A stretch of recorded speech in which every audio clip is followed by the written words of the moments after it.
Chapter 23. Seduction. Section 445. Definition. Seduction consists in having sexual intercourse with a previously chaste unmarried woman, with her consent, obtained by means of adequate inducement, usually a promise of marriage. Bouvier defines seduction as the act of a man in inducing a woman to commit unlawful sexual intercourse with him. While this definition has been approved by some courts, it is faulty, nevertheless, in that it omits the element of chastity of the female and also is too general as to the element of inducement. Seduction has been also defined as the wrong or crime of inducing a woman to consent to unlawful sexual intercourse, by the use of some influence, promise, art, or enticement, which overcomes her scruples or reluctance. Apostrophe. Section 446. Seduction not indictable at common law. While offences contra bonos mores are in general indictable at common law, fornication, adultery, seduction and the like are not. At common law an indictment or information will not lie either for simple incontinence or for incontinence produced by means of deception, inveiglement or enticement. It is said that a case of slander may display as much baseness and malignity of purpose, as much falsehood in its perpetration, as ruinous effects in its consequences, and as pernicious an example in its dissemination, as a case of seduction. And yet none would think of prosecuting it criminally. Section 447. Statutes not harmonious. In almost all of the states statutes have been enacted making seduction a criminal offense. The phraseology of these statutes, however, varies so much that a uniform definition of the crime is impracticable. Most of them require that the female be chaste in fact, while others require that she be of good repute. Most of them require that the inducement be a promise of marriage. Some, however, do not. While still others require some artifice or persuasion in addition to a promise of marriage. A few require that the female become pregnant. Nearly all of them, however, do not. Some require that the defendant be an unmarried man. Most of them, however, do not. It is to be observed, however, that a woman cannot be seduced by means of a promise to marry when she has knowledge at the time that the man is legally the husband of another woman. Many statutes require that the female be under a certain specified age, usually 21 years. Many others, however, are silent upon this point. Section 448. Certain English statutes not applicable. Certain English statutes, which relate to the taking, conveying and enticing away of females from persons having charge of them, for purposes of prostitution, do not apply to the crime of seduction, nor do similar statutes which obtain in this country. Section 449. Chastity of the female. The statutes very generally provide that to constitute seduction the female must be of previously chaste character. When a statute is silent upon this point, the courts hold that the requisite of chastity is implied, the reasoning being that the legislature never intended to send a man to the penitentiary for having had illicit connection with a prostitute or a woman of easy virtue, where she had consented even under a promise of marriage. In a prosecution for adultery, or fornication, chastity of the female is not essential to a conviction, but in a prosecution for seduction the rule is otherwise. Moreover, in a prosecution for seduction the statutory prerequisite in this regard must be alleged in the indictment. Section 450. Meaning of the term chaste character. The term chaste character means more than reputation for chastity. It means actual personal virtue as a moral and physical fact. In the statutes the term character is used in its accurate sense and as signifying that which the person really is, in distinction from that which she may be reported to be. Section 451. Views conflicting as to meaning of term personal virtue. As regards the meaning of the term personal virtue, however, the decisions are conflicting. Some restrict it to abstinence from sexual intercourse, while others do not. Those which favor the former view hold that, although a female may, from ignorance or other causes, have so low a standard of delicacy and propriety as to commit or permit indelicate acts or familiarities, yet if she have enough of the womanly instinct or sense of virtue that she would not surrender her person, unless seduced to do so under promise of marriage, she cannot be said to be a woman of unchaste character.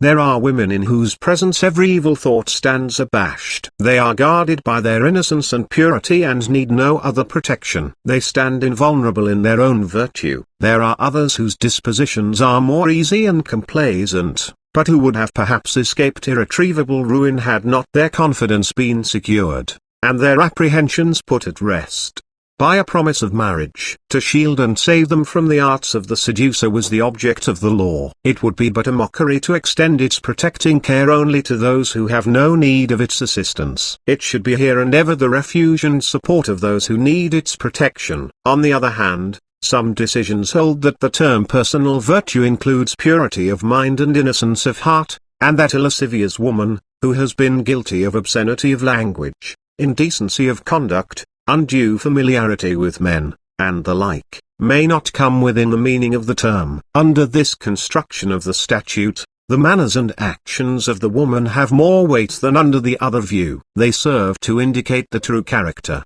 they become exponents of it, and a defendant is not punished for an act with one whose conversation and manners may even have suggested the thought and opened the way to him, as he would be for the same act with one innocent in mind and manners. Section 452. Reformation of the female. The fact that an unmarried female, at some time in the past, was guilty of sexual intercourse, does not prove conclusively that she is not of previously chaste character.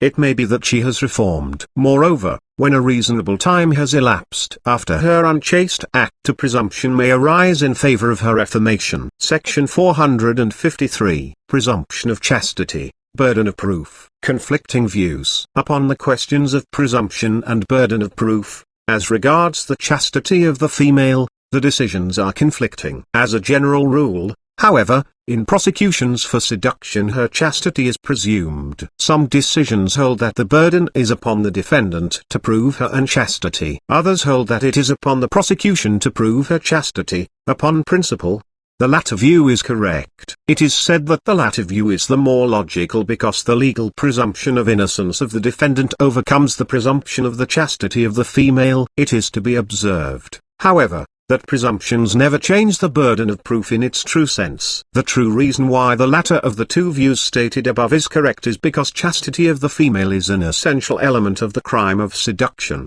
and the prosecution, to secure a conviction, must prove all the requisites of the crime. It follows, therefore, that the burden is upon the prosecution to prove the chastity of the female as well as the act of intercourse and the requisite inducement. Section 454. Mode of proving chastity. The chastity of the female, as a general rule, is shown by evidence of her general reputation for chastity. It has been held, however, that testimony of the general reputation of the female for want of chastity is inadmissible. Thus, it has been said, nor can character, as the term is used in the statute under which the prisoner was convicted, be proved by reputation. Character, as here used, means actual personal virtue, and not reputation. The female must be unmarried and chaste in fact, when seduced. It could not have been intended to substitute reputation for character in this, its primary and true sense.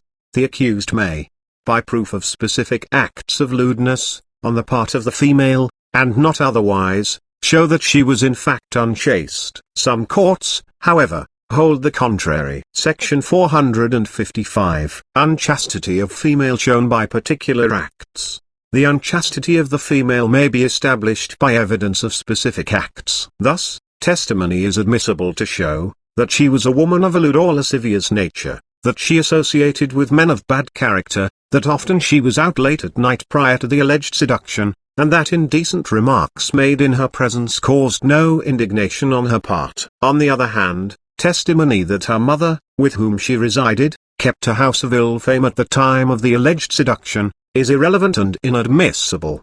Section 456. Admissions of the prosecutrix. Admissions of the prosecutrix, of misconduct on her part prior to the alleged seduction, are receivable in evidence against her. Section 457. Rule where chastity of prosecutrix is presumed. In those states in which the chastity of the prosecutrix is presumed, the prosecution may not, in the first instance, introduce testimony of the general reputation of the prosecutrix for chastity. It may, however, introduce this class of testimony in rebuttal of the evidence of the defendant tending to show her unchastity. Section 458.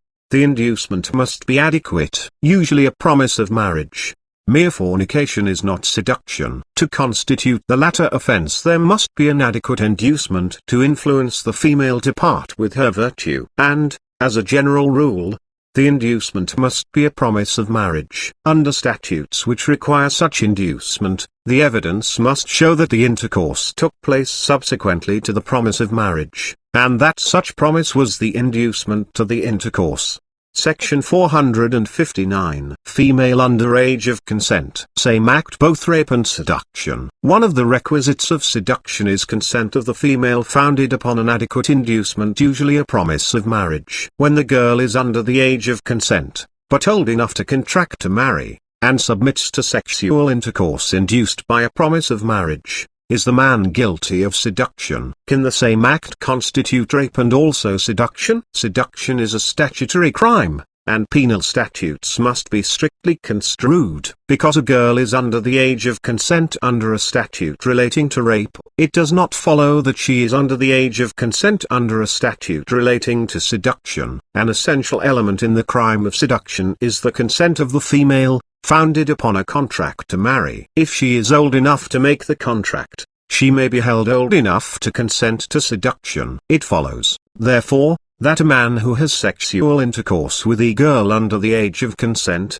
induced by a promise of marriage, may be guilty not only of rape but also of seduction. Section 460. Effect of subsequent marriage. As a general rule, a person cannot purge himself of a criminal offense by a subsequent act. In the case of seduction, however, the statutes usually provide that the subsequent intermarriage of the parties is a bar to a prosecution. Where the statutes are silent upon this point, however, the rule does not obtain. Section 461. Effect of subsequent offer of marriage and refusal. Upon this point the decisions are conflicting. Some courts hold that proof of such facts does not constitute a bar to the prosecution, while other courts hold the contrary, especially if the woman has in the meantime married another. All courts, however, hold that testimony of such facts is admissible upon the question whether or not the alleged seduction was induced by a promise of marriage.